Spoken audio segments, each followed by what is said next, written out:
دیکھیے رہی یہ بات کہ قرآن و حدیث سے پھر اس کا ثبوت کیا ہے. جی دیکھیں سب سے پہلی بات، ہم ہر نماز میں جب تشہد میں بیٹھتے ہیں التحیات میں تو یہ دعا پڑھتے ہیں سورہ ابراہیم کی آیت نمبر 40، رب اجعلنی مقیم الصلاۃ ومن ذریتی ربنا وتقبل دعا ربنا اغفر لی ولوالدی. سبحان اللہ، یا اللہ مجھے بھی بخش دے اور میرے ماں باپ کو بھی بخش.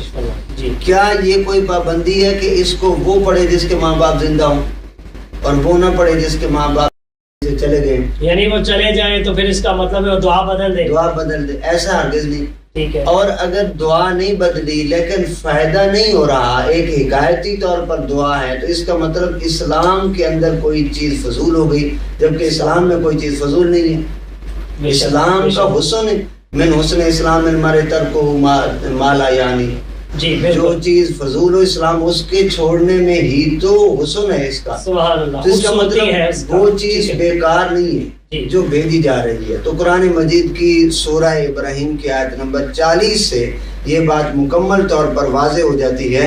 اور اسی طرح سورۃ القلم میں آیت نمبر 35 ہے، جہاں کفار نے مسلمانوں سے کہا کہ جب ہم مٹ گئے، اگر تم کہتے ہو کہ ہم اسلام میں آ جائیں، جب ہم فوت ہو جائیں گے تو تم بھی تو فوت ہو جاؤ گے، جی تمہارا بھی نام و نشان نہیں رہے گا، ہمارا بھی نام و نشان نہیں رہے گا، تو تم اور ہم برابر ہوئے، عمل کیے ہوئے تمہارے بھی ضائع ہیں ہمارے بھی ختم. تو اللہ رب العزت نے اس سورۃ القلم کی آیت نمبر 35 میں حکم فرمایا افنجعل المسلمین کالمجرمین، کیا ہم مسلمانوں کے ساتھ بھی مجرم والا معاملہ کریں گے کہ ان کے عمل کا ان کے لیے کوئی فائدہ نہیں ہوگا. ما لکم کیف تحکمون، تمہیں کیا ہو گیا، تم کیسی بات کرتے ہو؟ ایسا ہرگز نہیں، بلکہ کافر کی موت کو قرآن مجید نے فرمایا فَكَيْفَ إِذَا تَوَفَّتْهُمُ الْمَلَائِكَةُ يَضْرِبُونَ وُجُوهَهُمْ وَأَدْبَارَهُم، کہ جب ان کے پاس آتا ہے فرشتہ تو ان کے منہوں پر مکے مارتے ہیں، ان کی پشتوں پر مکے مارتے ہیں اور کہتے ہیں اے خبیث روح خبیث بدن سے نکل جا. اور جب اس کی روح نکلتی ہے تو اس کی حالت کیا ہوتی ہے؟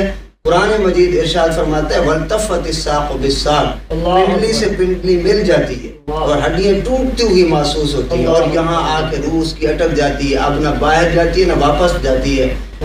جس کو کہا جاتا ہے نزا کا عالم. جی نزا کی سختی جو ہے، سینکڑوں تلواروں کا درد ایک طرف اور نزا کی ایک سختی کا درد جو ہے وہ ایک طرف ہوتا ہے. میاں صاحب نے فرمایا تھا آگے جان شکنجے اندر جو ویل نہ دے وچ گنا رونو کا ہون روے محمد پھر تینوں میں مننا. یہ والی سختی اور درد ہے، اور یہ کافر کے لیے. قرآن مجید نے اس کی مکمل طور پر وضاحت بیان کی. یہ 24ویں سپارے کی جو آیت مبارک ہے وَانذِرْهُمْ يَوْمَ الْعَاصِفَةِ إِذِ الْقُلُوبُ لَدَى الْحَنَاجِرِ كَاظِمِينَ، یہ کافر کا معاملہ ہے. اور جب اللہ تعالیٰ اپنے نیک بندے کی روح نکالنے کا ارادہ فرماتا ہے، عزرائیل علیہ السلام آتے ہیں تو ان کی روح کیسے نکلتی ہے؟ قرآن مجید فرماتا ہے فروح و ریحان و جنت نعیم. اللہ تعالیٰ فرشتے سے فرماتا ہے جاؤ جنت کا پھول لے آؤ، وہ یاسمین کا پھول لے کر آتا ہے اور وہ اللہ تعالیٰ کے اس نیک بندے کے ناک کے قریب کرتا ہے، وہ سونگنے لگتا ہے، اتنے میں اس کی روح پرواز کرتا ہے. تو فرمایا وہ جب انہوں نے کہا کہ مرنے کے بعد تمہارے بھی عمل گئے، یعنی تمہیں بھی کوئی فائدہ نہیں ہوگا ہمیں بھی کوئی فائدہ نہیں ہوگا، تو فرمایا اللہ تعالیٰ نے فرمایا فَنَجْعَلُ الْمُسْلِمِينَ كَالْمُجْرِمِينَ مَا لَكُمْ كَيْفَ تَحْكُمُونَ، کیسا تم حکم لگاتے ہو؟ ہم مجرموں کے ساتھ مسلمانوں والا معاملہ، بلکہ مسلمانوں کا معاملہ اور ہے، مجرموں کا معاملہ جو ہے وہ اور ہے. اور نبی اکرم صلی اللہ علیہ وسلم نے فرمایا کہ جب لوگ قیامت کے دن اٹھیں گے وہ اپنے ثواب کا ایک پہاڑ دیکھیں گے. پہاڑ جب پوچھا جائے گا کہ یہ کہاں سے آئے تو اللہ تعالیٰ کی طرف سے جو بندوں نے صدقہ کیا اس کے مرنے والے کی طرف سے، تو اللہ تعالیٰ کی طرف سے اس کو اتنا بڑھایا گیا کہ جب وہ اٹھا تو اس کے لیے وہ پہاڑ کی صورت میں بنا ہوا. سبحان اللہ سبحان اللہ. جی ناظرین، نبی پاک صلی اللہ علیہ وآلہ وسلم کا ارشاد گرامی ہے اذا مات الانسان انقطع عنہ عملہ الا من ثلاثۃ، کہ جب بندہ مومن دنیا سے چلا جاتا ہے تو اس کے اعمال کا سلسلہ کٹ جاتا ہے سوائے 3 اعمال کے. من صدقۃ جاریۃ، سوائے صدقہ جاریہ کے جو اپنی زندگی میں کر گیا اس کا ثواب اس کو دنیا سے جانے کے بعد بھی پہنچتا رہتا ہے. پھر آپ علیہ الصلوۃ والسلام نے ارشاد فرمایا من علم ينتفع به، ایسا علم جو دوسروں کو نفع دے اس کا ثواب بھی مرنے والے کو پہنچتا رہتا ہے۔ اور تیسرے نمبر پر نبی پاک علیہ الصلوۃ والسلام نے ارشاد فرمایا ولد صالح يدعو له، اس کی نیک اولاد جو ماں باپ کے جانے کے بعد ہاتھ اٹھا دیتی ہے اور ان کے لیے دعا کرتی ہے تو اللہ تعالیٰ اس کا ثواب بھی مرنے والے کو قبر میں عطا فرما دیتا ہے۔ تو جی ناظرین، اپنے مفتی صاحب سے پوچھتے ہیں، جی مفتی صاحب ارشاد فرمائیں کہ جیسا کہ نبی پاک علیہ الصلوۃ والسلام نے ارشاد فرمایا کہ نیک اولاد دعا کرتی ہے تو اس کا ثواب مرنے والے کو پہنچ جاتا ہے، تو کیا اولاد کے علاوہ کوئی اور اصال کرے تو ثواب پہنچتا ہے یا نہیں؟ بسم اللہ الرحمن الرحیم۔ اس حدیث پاک میں جو آپ نے ابھی ارشاد فرمائی، ذکر کیا اس کا، جی اولاد کا ذکر ہے، اور بھی بہت ساری احادیث میں اولاد کا ذکر آتا ہے۔ ٹھیک ہے، جیسا کہ ایک حدیث پاک مشکات المصابیح میں نقل کی گئی، نبی کریم صلی اللہ علیہ وسلم نے ارشاد فرمایا کہ جنت کے اندر ایک بندے کا درجہ بلند ہو جاتا ہے۔ ٹھیک ہے، وہ عرض کرتا ہے کہ یا رب العالمین، میں نے تو کوئی ایسا عمل نہیں کیا، اعمال کا سلسلہ تو ختم ہو گیا ہے، ظاہر ہے اب میں قبر میں آ گیا ہوں، تو قبر اب میں آ درجہ گیا۔ بلند ہونے کی وجہ کیا اس ہے؟ کی وجہ کیا ہے؟ جی تو ارشاد ہوتا ہے بھی استغفار ولدی کا، جی کہ تیرے بچے نے جو تیرے لیے دعا کی، استغفار کی، اس کی وجہ سے تیرا درجہ بلند ہو گیا ہے۔ سبحان اللہ، سبحان اس طرح کی اور بھی بہت ساری احادیث موجود ہیں۔ تفسیر کبیر میں ایک حدیث پاک امام رازی نے نقل کی، ٹھیک ہے، حضرت عیسیٰ علیہ السلام کے قبر کے پاس سے گزرنے کا واقعہ، وہ قبر جی والے کو عذاب ہو رہا تھا، دوبارہ گزرے تو اللہ کی رحمتوں کا اللہ کی نزول ہو رہا رحمتوں کا تھا۔ نزول ہو رہا تھا۔ جی تو آپ نے اللہ کی بارگاہ میں عرض کیا تو اللہ تعالیٰ نے فرمایا کہ جب یہ بندہ فوت ہوا تھا اس سے پہلے اس نے وصیت کی تھی کہ اگر میرے ہاں کوئی اولاد ہو تو اس کو مکتب میں، مدرسے میں داخل کر کے دین کا علم پڑھانا ہے۔ جی تو آج پہلا دن ہے اس کا، بچہ جب مدرسے کے جانے کے قابل ہوا، وہ آج مدرسے میں جا کر میرا نام پکار رہا تھا، بسم اللہ الرحمن الرحیم پڑھ رہا سبحان تھا، اللہ، تو سبحان میری رحمت کو جوش آ گیا کہ جس کا بچہ مجھے رحمان اور رحیم کی صفات سے پکار رہا ہے تو اس کے والد کو میں کیوں عذاب کے اندر مبتلا؟ اللہ اکبر، اللہ تو اس طرح کی روایات اور بھی بے شمار ہیں، لیکن اس کا مطلب یہ نہیں ہے کہ اگر کسی روایت میں اولاد کے سال ثواب کا ذکر آیا ہے، اولاد کی دعا سے فائدہ پہنچنے کا ذکر آیا ہے، تو اس کا مطلب یہ نہیں کہ اگر کوئی اور دعا کرے یا اصال ثواب کرے، قرآن خوانی کرے، ذکر و اذکار کرے، درود پاک پڑھے اور اس کا ثواب جو ہے وہ مرنے والے کو اصال کر دے تو اس کا فائدہ نہیں پہنچے گا۔ قرآن کریم میں بھی اور احادیث بھی اس بات سے بھری ہوئی ہیں کہ جو بھی ایمان والا اس میں شرط ہے، جی جو بھی کلمہ پڑھنے والا مسلمان کوئی بھی نیک عمل کر کے، قرآن پڑھ کے، حدیث پاک پڑھ کے، درود پاک پڑھ کے، ذکر و اذکار کر کے، کسی بھی مرنے والے کے لیے اس میں کوئی قید نہیں، اصال ثواب کرے، ضرور اللہ تعالیٰ اس کو نفع عطا فرماتا ہے۔ سبحان اللہ، قرآن کریم کی سورہ حشر کی جو آیت کریمہ میں نے شروع میں تلاوت کی تھی، جی اللہ تعالیٰ نے ارشاد فرمایا کہ والذین جاؤوا من بعدہم یقولون ربنا اغفر لنا ولاخواننا الذین سبقونا بالایمان۔ جی پہلے اللہ تعالیٰ نے انصار اور مہاجرین کا تذکرہ کیا، جی اس کے بعد قیامت تک آنے والے جتنے ایمان والے سب کا تذکرہ کیا ہے۔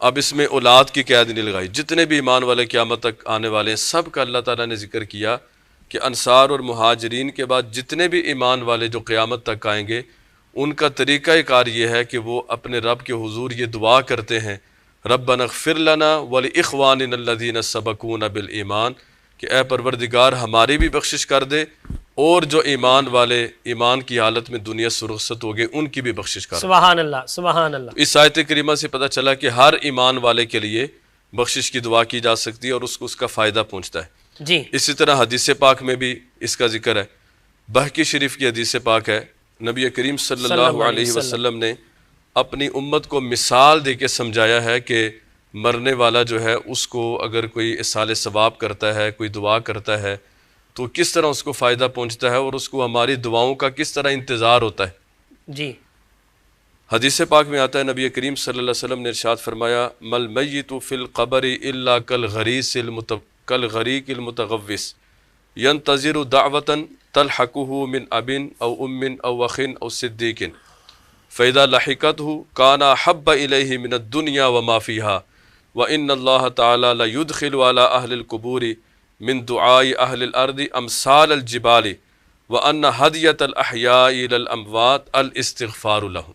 سبحان اللہ سبحان اللہ۔ ارشاد فرمایا کہ قبر کے اندر جو مرنے والا ہوتا ہے اس کی مثال اس فریادی کی طرح ہے جو کسی سمندر کے اندر، دریا کے اندر ڈوب رہا ہو اللہ اکبر، اور وہ فریاد کر رہا ہو۔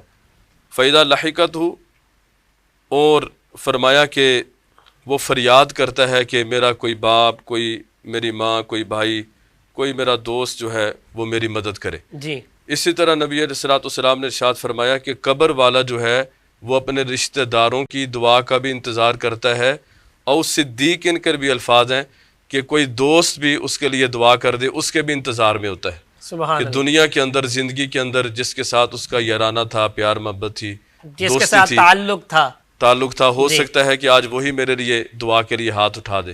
جیسے کہتے ہیں نا ڈوبنے والے کو تنکے کا سہارا، بالکل تو ظاہر ہے اس کی کیفیت بھی ڈوبنے والے کی طرح ہے، اور تو وہ تو انتظار کر رہا ہے کہ کوئی بچا لے اسے۔ اور وہ خوش کتنا ہوتا ہے، فرمایا کہ فَإِذَا لَحِقَتْهُ كَانَ أَحَبَّ إِلَيْهِ مِنَ الدُّنْيَا وَمَا فِيهَا۔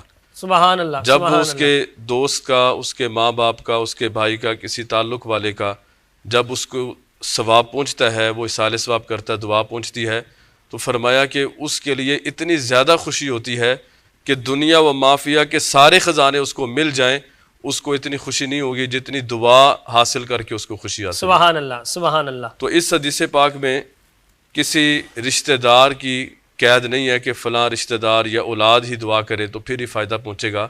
اس میں صدیق ان کر بھی الفاظ ارشاد فرمایا کہ کوئی دوست بھی اگر اس کے لیے دعا کرتا ہے تو اس کا بھی اس کو فائدہ پہنچتا ہے۔ مقصد یہ ہے کہ شرط ایک ہی ہے، دنیا سے جانے والا مسلمان ہونا چاہیے، بالکل وہ صاحب ایمان ہو، تو کوئی بھی اس کے لیے دعا کرے گا تو اللہ تعالیٰ اس کا ثواب پہنچا دیتا ہے۔ اور ابن ماجہ شریف کی حدیث پاک میں تو مزید اس کی وضاحت ملتی ہے۔ جی نبی کریم صلی اللہ علیہ وسلم نے ارشاد فرمایا من سن فی الاسلام سنتا حسنتا، جی جو شخص بھی اسلام کے اندر کسی اچھے طریقے کو رائج کرے، کسی نیکی کے کام کو رائج کرے، اللہ تعالیٰ اس بندے کو اس کا اجر اور ثواب عطا فرماتا ہے، اور جو بھی اس پر، جو ایمان والا بھی اس نیک کام پر عمل کرے گا جو اس نے ایجاد کیا ہے، اللہ تعالیٰ اس کو بھی ثواب عطا فرمائے گا، اور اس کی وجہ سے، اس کے عمل کرنے کی وجہ سے اس ایجاد کرنے والے کو بھی اللہ ثواب عطا فرمائے گا، سبحان اللہ، یعنی اس کو عمل کرنے کی وجہ سے اس کا اپنا ثواب عطا فرمائے گا، اور اس بندے کو جس نے وہ نیک کام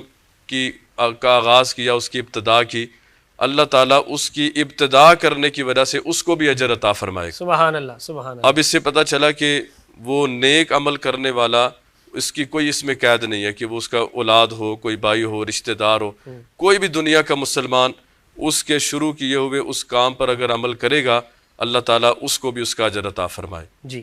جی ناظرین، جیسے کہ آپ نے سماعت فرمایا کہ اولاد جب دعا کرتی ہے، اصال ثواب کرتی ہے، تو ماں باپ کو اللہ تبارک و تعالیٰ قبر میں اس کا ثواب پہنچا دیتا ہے۔ آپ جانتے ہیں کہ کیا والدین کی نیکی اولاد کے بھی کام آتی ہے یا نہیں؟ جی مفتی صاحب ارشاد فرمائے کہ جس طرح مفتی صاحب نے ارشاد فرمایا کہ اولاد اگر کوئی اصال ثواب کرتی ہے، ماں باپ کو فائدہ پہنچتا ہے۔ اگر کسی کے والدین دنیا سے چلے گئے لیکن تھے نیک، تو اولاد کو بھی کوئی فائدہ ہوگا؟ جی دیکھیے، قرآن مجید سورۃ الکہف کی 82 ورس نمبر ہے، جی 82 آیت نمبر ہے۔ اللہ رب العزت نے فرمایا وَأَمَّا الْجِدَارُ فَكَانَ لِغُلَامَيْنِ يَتِيمَيْنِ فِي الْمَدِينَةِ وَكَانَ تَحْتَهُ كَنْزٌ لَهُمَا وَكَانَ أَبُوهُمَا صَالِحًا۔ سبحان اللہ سبحان اللہ۔ یہ ایک واقعہ بیان ہو رہا ہے حضرت سیدنا موسیٰ علیہ السلام اور حضرت خضر علیہ السلام کا، جی کہ موسیٰ علیہ السلام ساتھ تھے، خضر علیہ السلام آپ نے ایک بستی والوں سے کھانا مانگا تو انہوں نے کھانا دینے سے انکار کر دیا، جی اور جب وہ اس بستی سے باہر نکلے تو دیکھا کہ ایک دیوار جو ہے وہ گرنے والی ہے، گرنے کے قریب ہے۔ خضر علیہ السلام نے ہاتھ کا سہارا دیا تو اس کو پھر سے کھڑا کر دیا، سبحان پھر وہ اپنی جگہ پر قائم دائم اور مضبوط کھڑی ہو گئی۔ جی تو موسیٰ علیہ السلام نے فرمایا کہ انہوں نے تو ہمیں کھانا دینے سے انکار کر دیا، تو آپ اس پر بہتر تھا کہ اس پر کوئی نہ کوئی ہم اجرت ہی ان سے لے لیتے، چلو کھانا ہی کھا لیتے۔ جی کھانے کا اہتمام تو ہو جاتا۔ حضرت خضر علیہ السلام وہ کہنے لگے کہ آپ نے مجھ سے چونکہ سوال کر لیا لہٰذا آپ اب میرے ساتھ نہیں جائیں گے۔ جی تو بعد میں پھر حضرت خضر علیہ السلام نے ان سوالات کے جوابات دیے۔ جی جواب وہ قرآن مجید نے یہاں سورۃ الکہف کی آیت نمبر 82 جو میں نے عرض کیا، جی وہی جواب دیا جا رہا ہے کہ خضر علیہ السلام نے موسیٰ علیہ السلام سے کہا کہ وہ جو دیوار میں نے کھڑی کر دی تھی وہ 2 یتیم بچوں کی دیوار تھی جی، ان کا باپ جب فوت ہوا، فوت ہونے سے پہلے اس نے اپنے بچوں کے لیے وہ خزانہ اس دیوار کے نیچے چھپا دیا تھا. ٹھیک ہے. تو اگر وہ دیوار گر جاتی تو وہ ابھی چھوٹے بچے تھے تو اس کا خزانہ ضائع ہو جاتا، لوگ لے لیتے. میں نے ان کے خزانے کی حفاظت کے لیے کہ جب تک وہ بڑے نہیں ہوتے تب تک ان کا خزانہ جو ہے محفوظ رہے، جی، میں نے ان کی دیوار کو کھڑا کر دیا. رہا یہ کہ میں نے ان کے ساتھ یہ فائدہ کیوں کیا، یہ نیکی کیوں کی، اس کی وجہ کیا تھی؟ فما وکان ابوہما صالحا، ان کا باپ جس کا نام کاشے تھا، ان کا وہ باپ بہت نیک تھا، باپ کی اس نیکی کی وجہ سے میں نے ان کی اولاد کے لیے اس دیوار کو کھڑا کر دیا. سبحان اللہ، سبحان اللہ. اور اس خزانے کو میں نے محفوظ کر لیا. حضرت محمد بن منقدر رحمۃ اللہ علیہ آپ فرماتے ہیں کہ اگر کوئی نیک شخص اس دنیا میں چلا جائے تو اس کی نیکی کا فائدہ اس کی اولاد، اس کے عزیز رشتہ دار اقربا کو بھی ہوتا ہے، بلکہ اللہ تعالیٰ اس کے فیض سے اہل محلہ کی بھی حفاظت فرماتا ہے. سبحان اللہ، اس کی نیکی کا فائدہ ان تک بھی پہنچتا رہتا سبحان ہے. اللہ. تو گویا قرآن مجید کی اس آیت سے یہ بات واضح ہو گئی، بلکہ قرآن مجید نے تو اس کی یہاں تک آگے وضاحت فرمائی ہے کہ وہ جو نیک لوگ ہوں گے ان کی اولاد کو الحقنا بہم ذریتہم، کہ ان کی اولاد کو بھی ہم جنت میں ان کے ساتھ ہی ملا دیں گے. سبحان اللہ، ان کی نیکی کا فائدہ ان کو بھی پہنچے گا. سبحان اللہ. تو قرآن مجید نے اس نظریے کی مکمل طور پر وضاحت فرمائی ہے. جی ناظرین، مفتی صاحب نے بڑے خوبصورت انداز میں وضاحت فرمائی کہ اولاد کی نیکی کا ثواب بھی والدین کو پہنچتا ہے اور فائدہ ہوتا ہے، اور والدین کی نیکی کا جو فائدہ ہے وہ اولاد کو بھی ہوتا ہے. اب جاننا چاہیں گے ہم اپنے مفتیان کرام سے کہ ارشاد فرمائے، ہمارے ہاں جب کوئی بندہ دنیا سے چلا جاتا ہے اس کے بعد جو ہے وہ قل شریف کا اہتمام کیا جاتا ہے، 7ویں کا اہتمام کیا جاتا ہے، 40واں کیا جاتا ہے، مختلف صورتیں ہیں. تو آیا یہ جو اہتمام ہے، جو کھانا پکایا جاتا ہے، جو تبرکات تقسیم کیے جاتے ہیں، آیا یہ میت کے مال میں سے ایصال ثواب ہوتا ہے یا اس کا اہتمام کوئی دیگر اولاد جو ہے یا عزیز و اقارب کے مال سے کرنا چاہیے؟ جی مفتی صاحب ارشاد فرمائیں کہ یہ جو ایصال ثواب ہے کیا میت کے مال میں سے کرنا جائز ہے؟ سب سے بنیادی بات تو یہ ہے کہ جب انسان اس دنیا سے رخصت ہوتا ہے، فوت ہوتا ہے، جی، تو پھر اس کا مال اس کا نہیں رہتا. ٹھیک ہے. وہ پھر ترکہ بن جاتا ہے، آگے وہ رسا کا ہو جاتا ہے. ٹھیک ہے، وہ وراثت بن جاتی ہے. وہ وراثت بن جاتی ہے. میت کے اپنے صرف اس مال سے 3 حقوق ہوتے ہیں جو 3 کام کیے جا سکتے ہیں جو میت کے متعلق. جی جی. ان میں سے پہلا کام اس کی تجہیز و تکفین اور اس کی تدفین جو ہے اس پر کفن دفن کا اہتمام کرنا، کفن دفن کا اہتمام. جی. دوسرا اس پر اگر کوئی قرض تھا اس کی ادائیگی کی جائے. تیسرا کام وصیت اگر اس نے کوئی کی ہوئی تھی وہ بھی 1/3 تک جو ہے اس کے مال میں سے وصیت کو نافذ کیا جا سکتا ہے. جی مفتی صاحب، ابھی آپ نے ارشاد فرمایا کہ جو وراثت کا مال ہے اس سے تجہیز و تکفین ہوگی اور اس کا قرض ادا کیا جائے گا، تو وصیت کی طرح قرض بھی 1/3 مال میں ہی پورا کیا جائے گا یا قرض کل مال سے پورا کیا جائے گا؟ قرض اس کا کل مال سے پورا کیا جائے گا. اچھا، اگرچہ اس کا کل مال قرض کی ادائیگی میں ہی ختم ہو جائے تو اس کا مطلب ہے پھر وراثت نہیں بنے گی، کل مال جو ہے وہ قرض کی ادائیگی میں چلا جائے گا. ظاہر ہے جب اس کا جو قرض اس کے ذمے ہے وہ سب سے بنیادی چیز ہے جو اس پر ایک وزن ہے. ٹھیک ہے. تو جو اس نے اپنا کمایا ہوا مال ہے وہ اس کے اوپر جو اپنا وزن ہے اس کا اتارنا سب سے ایک بنیادی چیز ہے. ٹھیک ہو گیا، لیکن وصیت 1/3 میں جاری ہوگی. وصیت 1/3 میں جاری. اب باقی رہی بات ایصال ثواب کی، اس کے لیے اہتمام کرنا، کوئی صدقہ و خیرات کرنا. اب چونکہ وہ مال وہ رسا کا بن گیا ہے، ٹھیک ہے، اب وہ رسا اپنی مرضی سے اگر چاہیں جی تو اس مال میں سے ایصال ثواب کا اہتمام کر سکتے ہیں، لیکن اس کے لیے بھی شرط یہ ہے کہ وہ رسا میں کوئی نابالغ نہ ہو. ٹھیک ہے، یتیم نہ ہو گئی. جی، یتیم ہے، نابالغ ہے، تو اس کا مال جو ہے وہ ایصال ثواب کی مد میں خرچ نہیں کیا جا سکتا، کیونکہ وہ تو اجازت بھی نہیں نہ دے سکتا. اگر کہہ بھی دے تو اس کی بات کا اعتبار نہیں جب تک وہ بالغ نہیں ہو جاتا.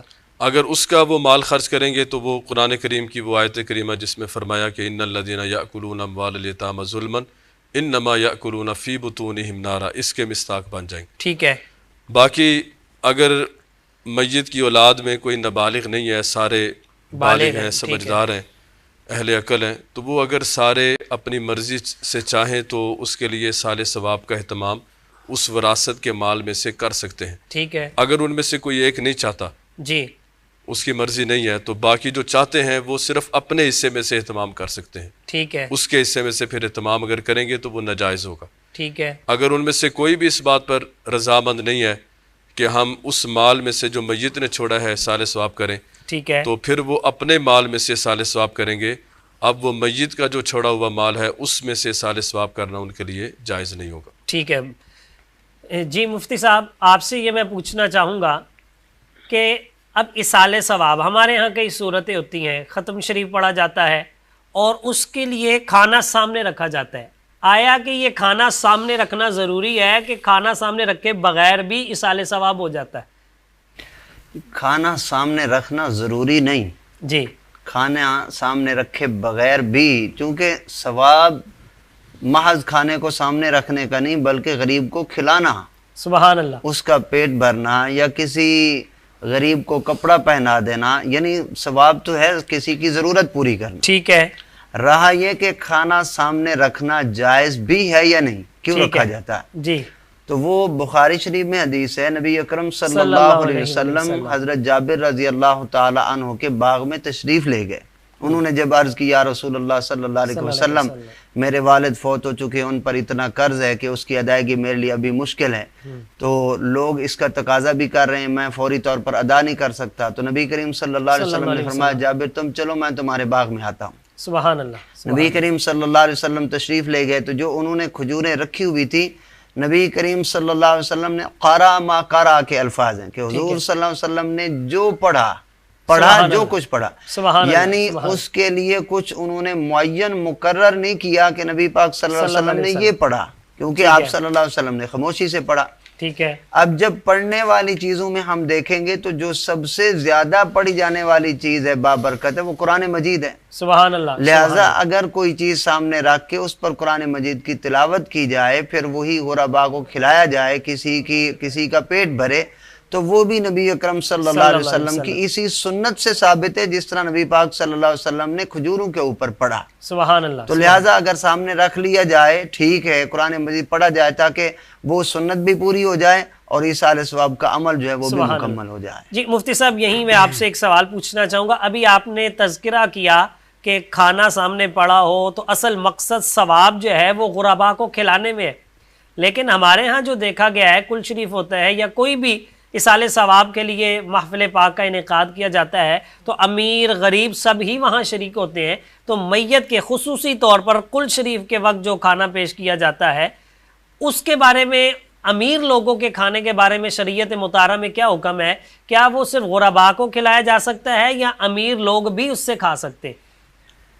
پہلی بات تو اس میں یہ ہے کہ صرف امیروں کو چن چن کر ہی نہیں بلانا چاہیے، کیونکہ سب سے بری محفل وہ ہے جس میں کوئی غریب کھانے والا نہ ہو۔ یہاں بلانے کا اہتمام تو نہیں، یہاں تو سارے پھر مشترکہ طور پر اکٹھے ہوتے ہیں۔ وہی بات میں عرض کر رہا ہوں، اہتمام اس چیز کا کرنا چاہیے کہ غربا اس میں شامل ہوں۔ ٹھیک ہے، رہا یہ کہ ایصال ثواب کی محفل میں یا جب کوئی بندہ فوت ہوا تو اس کے لیے آئے ہوئے جو لوگ ہیں، جی میت والوں کے گھر سے ان کے لیے کھانا دینا یا عمرہ کا کھانا، یہ کیسا ہے؟ جی پہلی بات یہ ہے کہ عمرہ کو اس کھانے سے ہرگز نہیں کھانا چاہیے، ٹھیک ہے، امیر لوگ نہ کھائیں، شرن منع ہے، ٹھیک ہے، صدقے کے طور پر وہ کھلایا جا رہا ہے تو امیر جو ہیں وہ اس چیز کے مستحق نہیں ہے۔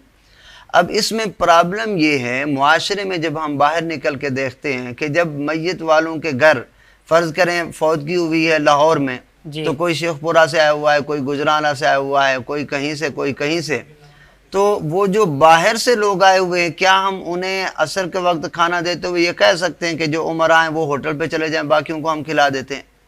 ایسا امتیاز تو ہو نہیں سکتا، اخلاقی طور پر بھی اس کے لیے منع ہے۔ تو اس کے لیے جو ہمارے اعلیٰ حضرت مجدد دین و ملت امام عاشقاں امام احمد رضا خان فاضل بریلوی رحمۃ اللہ علیہ، آپ نے لکھا ہے کہ ایسا کیا جائے کہ اس کھانے کو میلاد کا نام دے دیا جائے، ٹھیک ہے، میلاد کے طور پر، میلاد کے نام پر پکایا جائے، خیرات کے نام پر پکایا جائے، تاکہ وہ سبھی کے لیے کھانا جائز ہو جائے اور پھر اس کا اس میلاد کا ثواب جو ہے وہ مرنے والے کی روح کو اصال ثواب کر دیا جائے، تاکہ اس میں یہ امتیاز جو ہے عمرہ اور غربا والا معاملہ جو ہے یہ بھی حل ہو جائے۔ سبحان اللہ، سبحان اللہ۔ جی مفتی صاحب ارشاد فرمائیں کہ ہم اصال ثواب کرتے ہیں لاہور میں، اور بندہ جو فوت ہوا ہے اور اس کو دفن کیا گیا ہے کشمیر میں، تو یہاں کا ثواب وہاں کیسے پہنچتا ہے؟ بسم اللہ الرحمن الرحیم۔ یہ سوال تو اس موجودہ جدید دور کے اندر کوئی اتنی اہمیت نہیں رکھتا۔ جی۔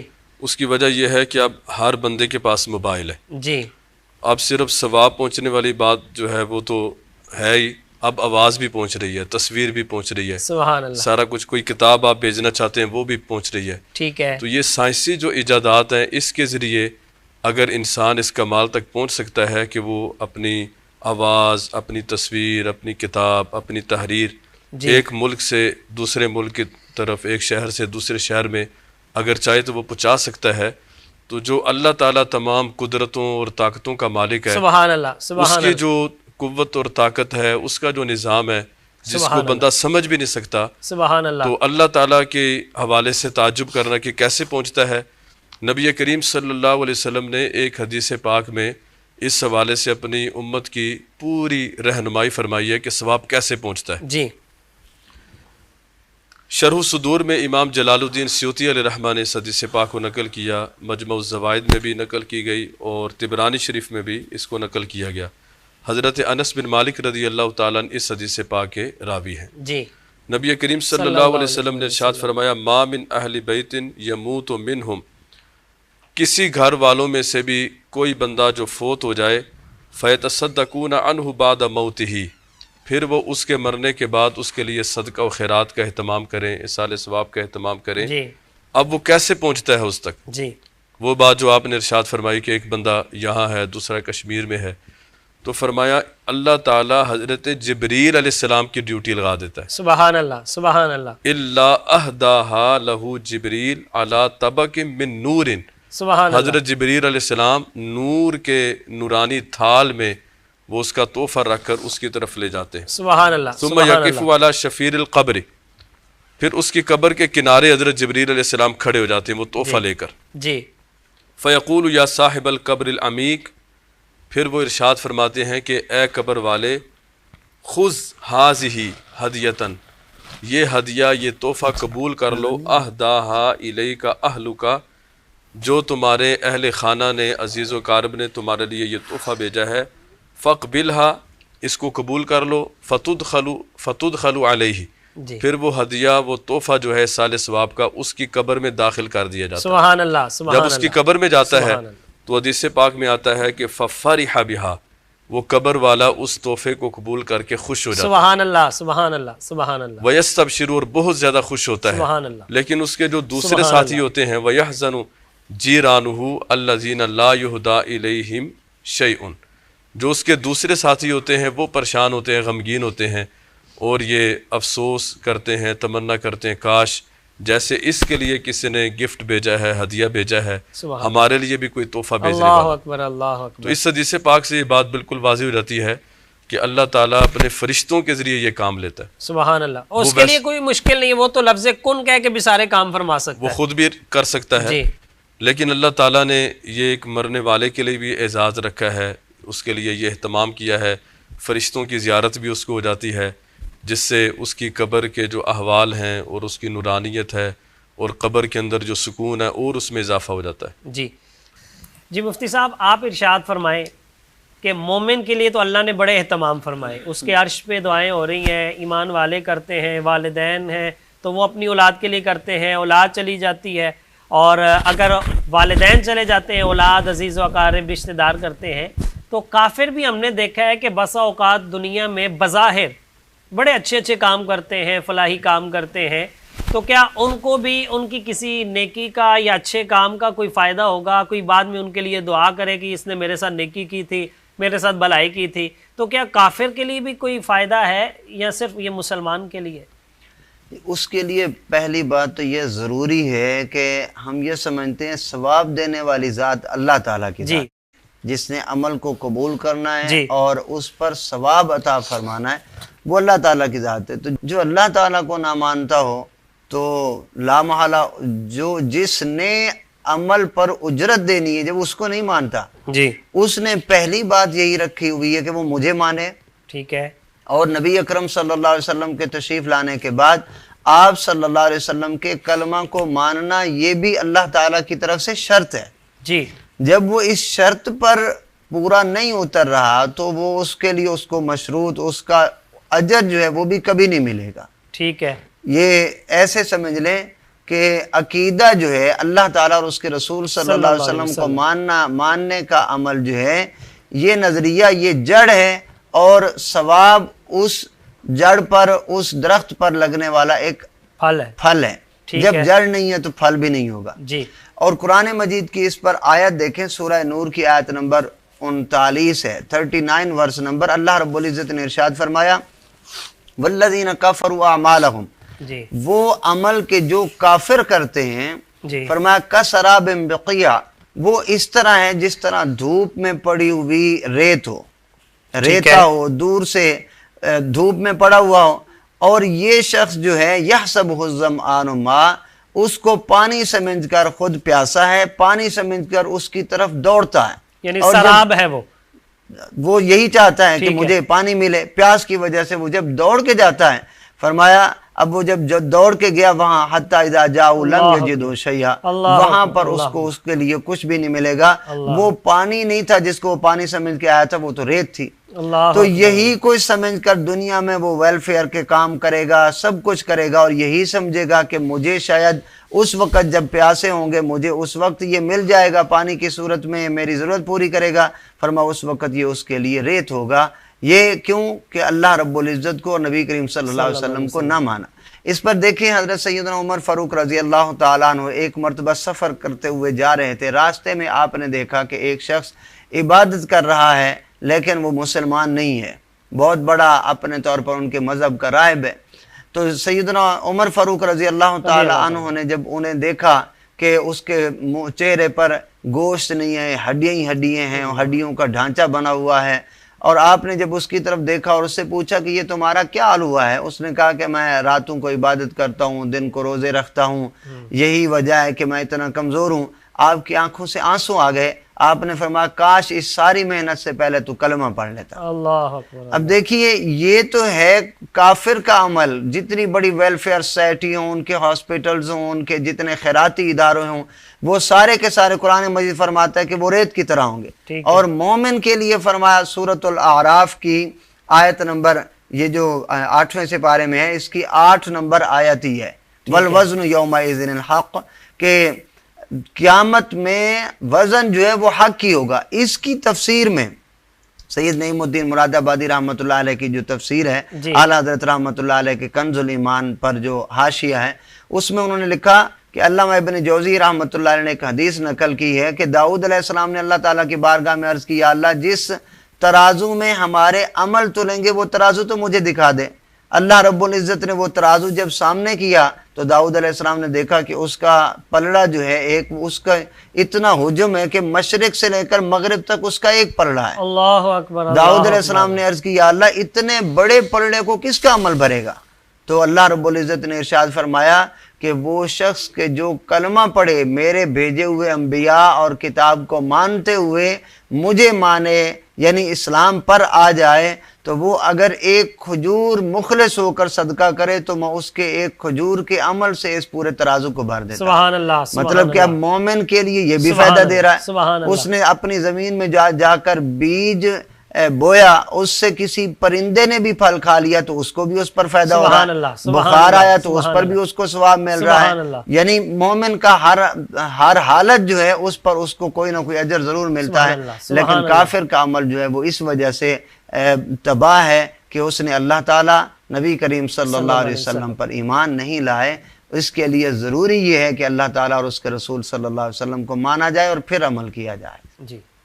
جی ناظرین، آپ نے سماعت فرمایا کہ مفتی صاحب نے کتنی تفصیل کے ساتھ بتایا کہ ایصال ثواب یا کسی بھی عمل کا فائدہ دنیا سے جانے کے بعد صرف بندہ مومن کو ہے، کافر کو نہیں ہے۔ یہاں میں ایک حدیث شریف عرض کرتا جاؤں، نبی پاک صاحب لولاق صلی اللہ علیہ وآلہ وسلم کی بارگاہ بے کس پناہ میں ایک صحابی حاضر ہوئے اور عرض کرنے لگے، یا رسول اللہ صلی اللہ علیہ وسلم، میرا باپ دنیا سے چلا گیا اور اس نے جاتے ہوئے یہ وصیت کی ہے کہ میری طرف سے 100 غلام آزاد کرنے۔ یا رسول اللہ صلی اللہ علیہ وسلم، ہم 2 بھائی ہیں، 50 غلام میرے حصے میں آتے ہیں، 50 میرے بھائی کے حصے میں آتے ہیں۔ آپ ارشاد فرمائیں کہ اگر میں اپنے والد کی طرف سے 50 غلام آزاد کروں تو میرے والد کو اس کا کوئی ثواب پہنچے گا، کوئی فائدہ ہوگا؟ تو نبی پاک صلی اللہ علیہ وسلم آپ کو یہ بھی انہوں نے عرض کی کہ حضور ایک بات یہ ہے کہ میرا باپ، میرا والد مسلمان نہیں تھا۔ آپ ارشاد فرمائے اب کیا حکم ہے؟ تو نبی پاک صلی اللہ علیہ وآلہ وسلم نے ارشاد فرمایا، اگر تیرا باپ مسلمان ہوتا تو صدقہ کرتا، خیرات کرتا یا اس کی طرف سے غلام آزاد کرتا، تب تو تیرے باپ کو جو ہے اس کا ثواب پہنچ جانا تھا اور فائدہ ہونا تھا۔ تو چونکہ وہ مسلمان نہیں ہے لہٰذا غلام آزاد کرنے کی بھی ضرورت نہیں ہے۔ تو اس سے پتہ یہ چلتا ہے کہ یہ سارے فوائد دنیا سے جانے کے بعد صدقہ کرنا، خیرات کرنا، ایصال ثواب کرنا، دعا کرنا، یہ بندہ مومن کے لیے ہے، کافر کے لیے نہیں ہے۔ دعا کیجئے اللہ تبارک و تعالی ہم سب کا خاتمہ ایمان پر فرمائے اور نبی پاک صلی اللہ علیہ وآلہ وسلم کی غلامی میں زندگی گزارنے کی توفیق عطا فرمائے۔ جی مفتی صاحب سے پوچھتے ہیں، جی ارشاد فرمائے کہ پھر سب سے بہترین صدقہ کون سا ہے جو بندہ مومن کو پہنچایا جائے؟ صدقے کے والے سے ایک اصول ہے کہ جس شے کی ضرورت ہو وہ سب سے بہتر ہے۔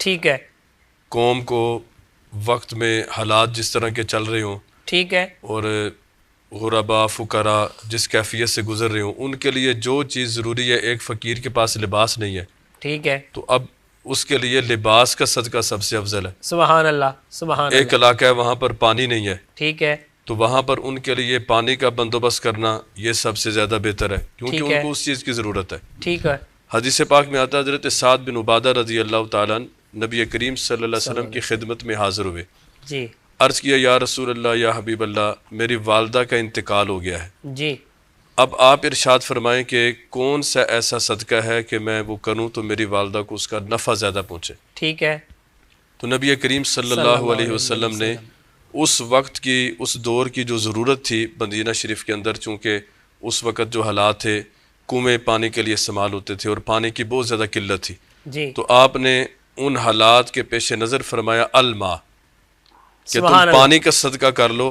یہ سب سے زیادہ افضل۔ سبحان اللہ، سبحان تو اللہ، انہوں نے ایک سبحان کنواں اللہ، کھدوایا اور اس کا جو ہے نام رکھا گیا حاضہ لأمی سعد، سبحان اللہ، یہ سبحان حضرت اللہ، سعد کی والدہ کے کے لیے، لیے۔ سبحان اللہ، سبحان اللہ، تو ایک تو یہ اس میں بنیادی چیز ہے کہ جس شے کی ضرورت ہو وہ صدقہ کرنا زیادہ بہتر ہے، اس میں اللہ تعالیٰ زیادہ اجر عطا فرماتا ہے۔ سبحان اللہ، اور پھر اگر تمام ہم صدقے والی چیزوں پر غور و فکر کریں اور نیک اعمال جو اللہ تعالیٰ نے ہمیں کرنے کے لیے عطا فرمائے ان پر غور و فکر کریں، تو سب سے افضل امر جو ہمیں نظر آتا ہے وہ دین کا علم ہے۔ ٹھیک ہے، علم دین، پڑھنے والے، پڑھانے والے، سیکھنے والے، ان پر اگر خرچ کیا جائے، کسی طالب علم کے لیے جو اس کے مصارف ہیں، اخراجات ہیں، اس کی کوئی ذمہ داری اٹھا لے کہ جب تک وہ پڑھ کر فارغ نہیں ہو جاتا، مفتی نہیں بن جاتا، عالم دین نہیں بن جاتا، میں اس کے اخراجات اٹھاتا ہوں، فلاں جو دینی مدرسہ ہے اس میں جو ہے وہ پڑھنے والے طلباء ہیں ان پر میں خرچ کروں گا، کھانے کا اہتمام کرنا،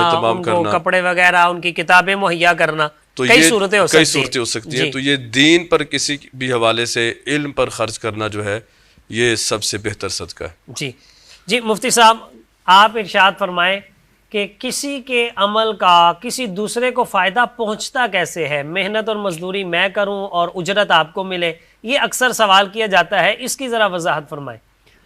اس پر یہ ہے کہ جو بندہ محنت کر رہا ہے وہ اپنی رضا سے ہی تو دوسرے کو بخش رہا ہے، سبحان اللہ، وہ خود سبحان راضی اللہ، ہے اس بات بڑا پر۔ خوبصورت جواب ہے مفتی صاحب۔ سبحان دوسرا اللہ، یہ کہ ہمارے فقہا نے ایصال ثواب کو حج بدل کی جگہ پر لیا ہے۔